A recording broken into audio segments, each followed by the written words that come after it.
Hello, everybody. Bry Dillon here, Senior Vice President, Partners Commercial Strategy for Aviva, sitting with our partner EIS and Bryce. Bryce, can you give a little introduction to yourself? Sure. Bryce Lawrence, with Enhanced Information Solutions, or short form is EIS.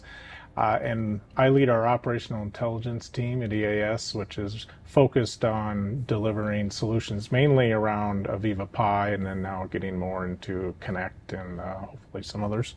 Awesome. Can you tell everybody maybe a little bit about the origin story of EIS, kind of what your background, the company was, how it got started, and maybe Sure. some of the specific areas that you guys specialize in? So EIS was started about 27 years ago around MES consulting. Okay. So it actually came mainly out of the life sciences industry, and that's where the vast majority of our company still works, is on implementing MES in the life sciences. And then I came on about 7 years ago to focus on both delivering solutions more around other parts of digital transformation, like enterprise historians, getting advanced analytics, and then also to help branch out into other industries other than life sciences. All right, we share a little bit of history. Obviously, I've spent the last 13 years in the Pi business. You've spent, I think you were telling me, a considerable amount of time working with Pi yourself. Yeah, I did it. Started using Pi back when it was PyConfig on the command line. Wow. So Predate me. that wonderful user interface. Yeah, that's great. That's great. So obviously you've been here at the event, hearing a little bit about Aviva, some of our strategy, what we're doing. I guess I'll start first with kind of how is it like partnering with Aviva? You've gone through. You're back with OSI and now within Aviva. Some feedback on kind of where we're focused and some of the partnering, shall I say, experience with Aviva. Sure. I mean, we started with OSIsoft and now Aviva, and having the technologies is obviously key for a system integrator, right? But just as key for us is having that ecosystem set up so we can get information, we can do training, we can get access to software development, and that's something so far I've seen here that's developing even more. It's been good so far, and it looks like it's getting even better. And that, like, again, for delivering services and value to our customer, that's really critical for us. And then the other thing I'd say is, what a piece I'm really excited about is the assistance on the sales and marketing, because we're not a very large company, so getting our name out and getting customers simply to know who we are and getting that interaction is difficult, but obviously, the leverage of Aviva resources will help us significantly. Yeah, no, for sure. I think that's a big thing we talked about this week at Enable, which is, our investment in our stakeholders that are our partners, which is a huge advantage for us, honestly, as an organization. But it's only an advantage if we can actually make that visible to the wider customer base so that they actually know of all the capabilities that our partners bring to market. I'll jump a little bit into just to the life sciences space, because I've spent some time there as well. And obviously we have a big push for cloud and SaaS as well. Give me your view on kind of what you see the opportunity is there. I know that there's some specific requirements for pharmaceuticals in terms of some of the constraints around validated systems and so forth. But I also feel like I see some pharmaceutical companies are also doing some innovation outside of the validated environment. Any points of view on that? I agree, and it's having this hybrid piece, right? Like you mentioned, I mean, some of the stuff has to be on premise and you can't touch it. Right. But then there's more analytics that you can do that don't have to even be part of the validated side. And that especially comes into play when you deal with some of the bigger pharmaceuticals, when you're going across facilities. Yeah. And then the other place I see a lot of opportunities with contract manufacturers. A lot of them employ contract manufacturers and be able to install, let's say, an edge data store there, and then be able to get information coming in. That's extremely difficult right now for them. And we've dealt with a lot of companies that are doing that on paper. I was going to say, it's amazing when you get into that space, right? I mean, all the innovation that we've seen in life sciences, right? Obviously, we're all here being able to sit close to each other again because of the great work that the life sciences organizations do. But you go into some of the manufacturing, particularly the contract manufacturing, and it's just so much manual process that's still out there. Well, and especially if they're sharing it with, one of the large ones of the world, the big ones of the world, right? Is how do they transfer that? Well, they don't just let them connect in. Here's a nice secure connection. You just connect into our network, right? So that's never going to happen. So I really see an opportunity with Connect and that idea of the community, right? And be able to share data across, because even suppliers too, right? So a lot of the pharmaceutical companies we work with don't even necessarily formulate the active ingredient, right? So they're more of an assembly where they're line. Exactly, where they're putting together the pills. So being able to get that data moving back and forth and being able to have those assurances from that perspective, I could see changing the industry for the good. Yeah, it feels like there's so much change in that industry in general. I mean, everything from moving to more patient, what they call patient specific. There's a name for it that I'm not giving it justice for, but patient specific medicine. Also moving into what they call the disposable, or they're changing the way in which they do some of the batch processing. Sure seems like cloud would be a really good way to help drive more agility, drive more cost effectiveness than the traditional way, which has been, quite frankly, big manufacturing. No, I agree with that. And then even on the, as you mentioned, the disposable side, the business aspect of that, as far as the amount of material that needs to move back and forth, right, and then being able to do any sort of tracking of metrics across, especially multiple sites, because you're usually dealing with the big companies that have multiple sites, right? And be able to pull all that together becomes very difficult, because it's not fast enough to do it through the ERP, right? You typically are using an MES, and you're tracking lot numbers, you're tracking part numbers as they're used. So being able to get that on a real-time basis, I think could have a lot of power. A lot of power for that industry. Any other areas of kind of opportunity? I mean, we've sat through the event a little bit today. You learn a little bit more about some of the wider portfolio that we offer to the market. Either other opportunities within kind of that core business, or maybe in other industries that you see opportunity that you guys are looking to focus on? One of the things I have seen and I like is the idea of meeting the customer where they're at in their digital maturity, and being able to go to smaller industries, smaller customers, right, and be able to give them, hey, here's a starting point, but then here's a real path, right, and not just okay, here's a point solution, get done, and leave and they're gone. Because we want to continually work with our customers to get value, and being able to show them up front, okay, there's a path for you to get there.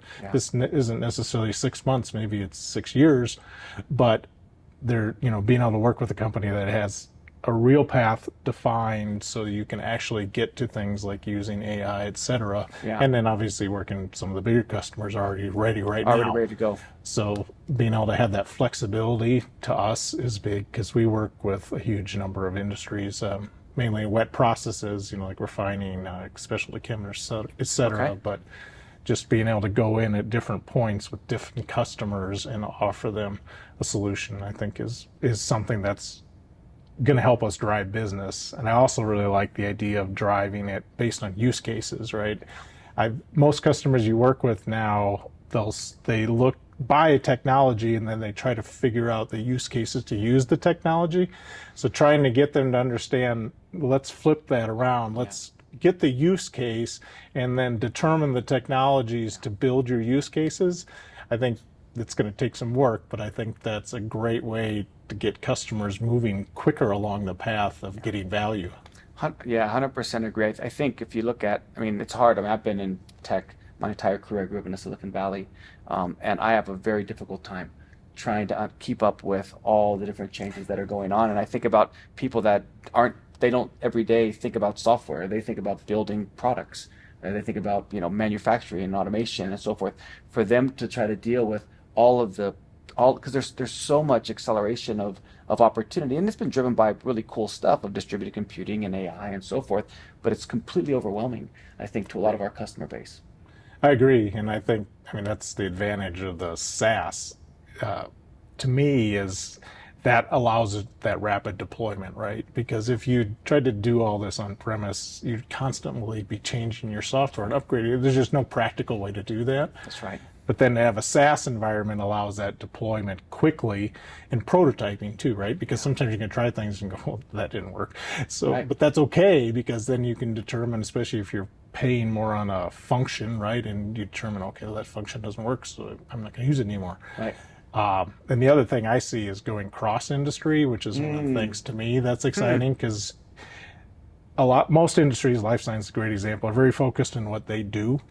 And there's tons of articles, white papers, research on how do I do life sciences. But the truth is you can find things in specialty chem or refining that are absolutely applicable, and being able to deploy that because, hey, we've done it here, here's how we can prototype it here, and do that rapidly and get some of that exposure and acceptance, I think it will be pretty exciting. Yeah, that's an interesting point that, so many customers that come to our executive briefings for us and they'll ask us, they typically don't, they'll ask us sometimes what are their competitors doing, but oftentimes they're interested in what like an adjacent industry or somebody else because they feel like, they know a lot of the stuff in their own industry. It's like, can I get a learning or a lesson from another industry?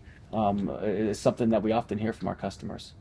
Yeah, and I see the same thing, and then just being able to offer that too is, Yeah. I think, a competitive advantage from a system integrator perspective, right? Yeah. To be able to say, we don't only know this one space. That's right. We know multiple spaces, and here's how we can help you apply something over here we learned and apply to this customer who's not competitive at all with you, a totally different segment, but Yeah. here's how you can use it. Again, that's what's exciting from an integration perspective. Yeah, from right? integrator's point of view. Yeah, absolutely. You made another comment I think that I want to jump in a little bit. And I have this concept that in my head has been going around, which is this idea of moving kind of from what I call from recycle to reuse. And I think when companies oftentimes buy point solutions, what they'll do is they'll buy a bunch of point solutions, just like buying a single purpose thing that we buy, right? We buy something for a single purpose. And then we say, wow, but you know what? The information off that could be used in something else, right? And so then I go through a recycle process. Well, the unfortunate part about recycling is that, as we know, most recycling goes to waste, right? It's there's a lot of waste in the process of actually recycling, and the real idea is how do we turn that recycle mindset into reuse? And you just said about building a foundation, right? How do you build a foundation? How do you then make sure that foundation is reusable, and so that you can help meet them where they are today?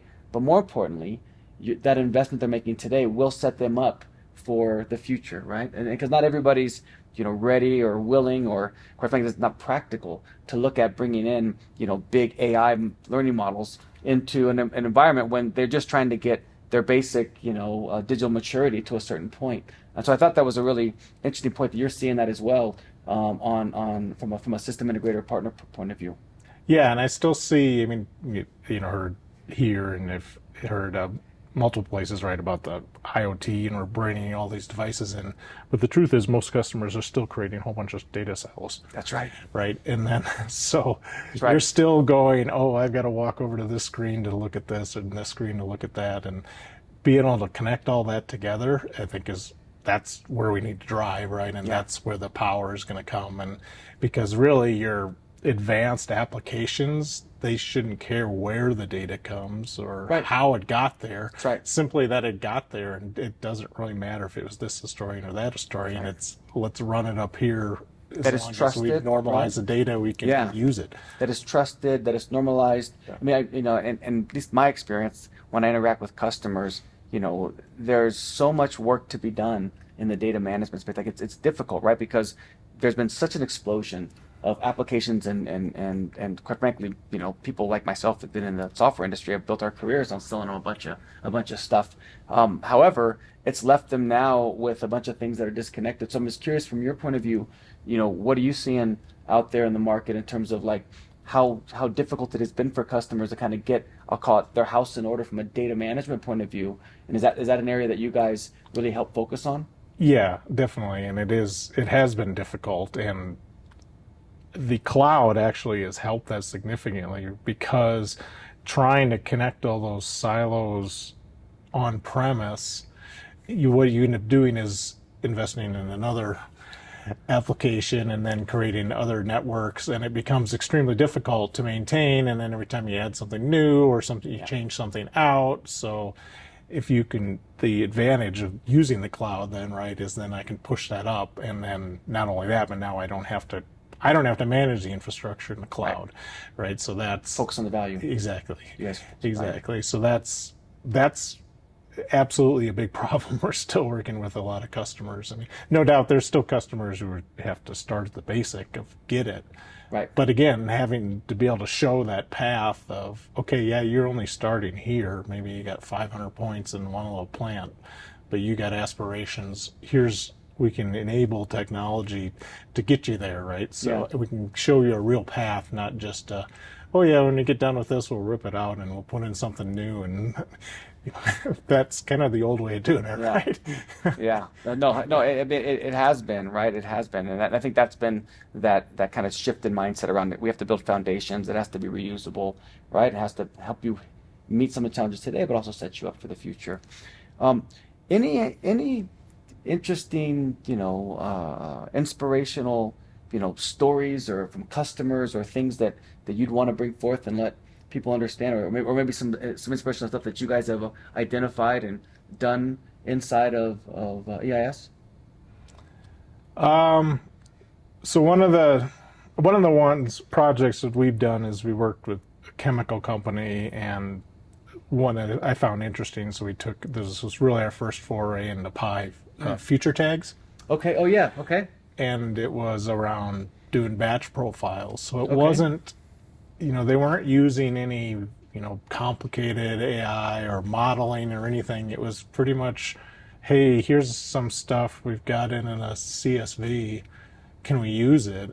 And really all we had took from that was, well, sure, because we can monitor the trigger so we know when the reaction part of this phase is happening. Okay. So let's just trigger that and push in the CSV data in the future so you can see how your profile's going, right, and I can calculate my root mean square, right, so that I can the operator can see live how am I looking, how am I doing against and that's the first step, right? So it's not doing auto correction or anything, but first step is visibility, right? Absolutely. And it was showing them that we didn't have to go out and buy some massive model prediction software to come up with this. They already did the work. Yeah. They knew what they wanted it to be. Yeah. So we can take advantage of that. And then, the follow on is they're looking at, well, okay, how do we do this more dynamic, right? Because things change, right? A reactor over time changes, your heat exchangers fall, et cetera.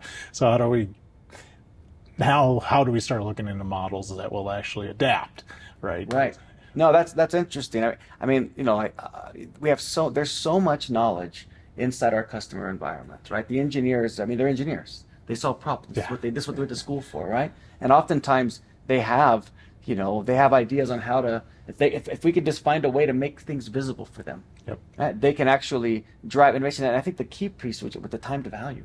Right, the time to value to take and build that thing out versus going through an entire evaluation of new technology, the implementation. Right? I think that's the real power. Yeah, it's almost that prototyping, right? Proving something. Yeah. And then it snowballs, right? It leads to the next thing, which leads to the next.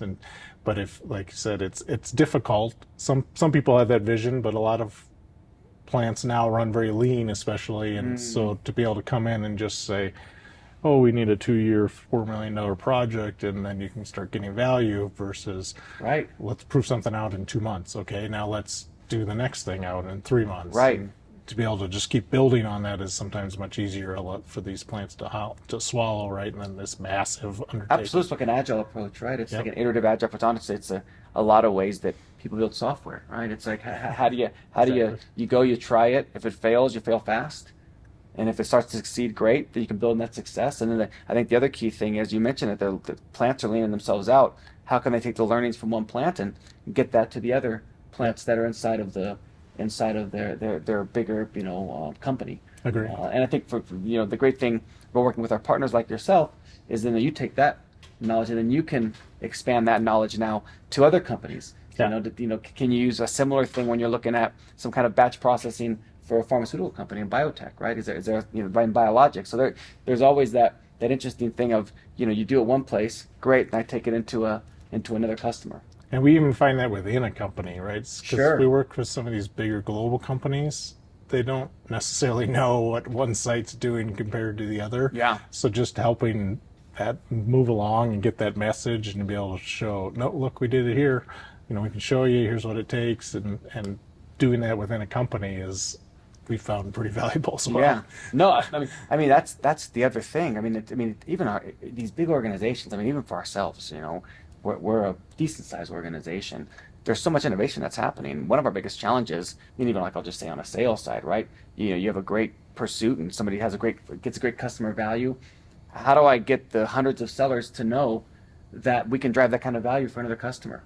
How do you, and if you're having, and this is happening every day, right? And so that's one of the biggest challenges, right? It's information overload. It's actually very similar that we deal with in our personal lives, right? Sure. Information overload, right? So how do we take that information and find the good stuff and share the good stuff, the filters, if you will?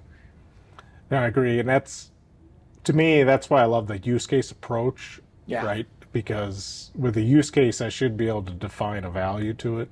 Right. And then I should be able to help prioritize on it. Right. Based upon how much money you get back, right? And then you can even take that further of, well, okay, here's at this site, but is this applicable to multiple sites, right? Right. So now I can start doing some focus on, again, focus on the use case instead of, well, we just bought this technology, we got to figure out how to get a bunch of stuff out of it. Right. And that's, I think that's where our future is as an integrator, right? Is to keep pushing that from the use case perspective, and then again, rapid deployment, get something built out of it, do it agile, and then once you build it up, now you can start, well, okay, now we can roll it out, right? Now we can look, how do we actually get this to the masses within the company? And look, for us as Aviva, our job then is to say, hey, how do we then promote that? Yeah. How do we then help you, get the extra visibility, amplify the message of what you've done. So let me ask you before we close out on this thing. What else would be helpful from Aviva? Are there other things or feedback as a partner that you have for us? That's a good question. I would say one of the hardest things is communication wise, again, because of the information overload. So getting a little more focus from our standpoint on a specific industry, sort of as I talked about, right, of how do you do kind of your tiered solutions, right, of what does that look like for refining? Sure. For refinery. What does that look like for chemical manufacturer? Got it. So, Our portfolio. How does our portfolio show up Yep. with an industry lens? Yeah. So that you can, based upon the industry you're working with, gives you ability to understand that easier versus, again, it goes back, and I think it aligns back to your use case thing. Yeah. Because if you can align it back to the industry, then you can tie it to your use cases, and your Correct. use cases, how you're driving your business. And so I think that's really good feedback for us. And I expect that other integrators and other partners will be able to keep feeding those available use cases, right? Absolutely. So being able to sort that then by industry and finding it, and Yeah. we don't want to reinvent the wheel either, Of right? course, right? There's things that are I'd rather happening. leverage somebody else's stuff and Absolutely. get there quickly. And and I think the thing is that there's so much opportunity out there that our industry is under such pressure to digitize, to innovate, to do more with less, right? To deal with the carbon footprint, to deal with generation. There's so much work to be done that I think that there's an opportunity for partners to work with partners and look at each other as ways to help each other, not just compete with each other, right? I think there's so much business to be had if we just can innovate faster and drive better customer value, that it's better to share than to not share. So I totally agree with that. I agree. Awesome. Well, thank you so much for your partnership. Thanks for your belief in Aviva. Thanks for coming to Enable. Hopefully we'll see you back here again next year when we do it. Yep, definitely enjoyed it. Thank you. Awesome. Thanks, Bryce.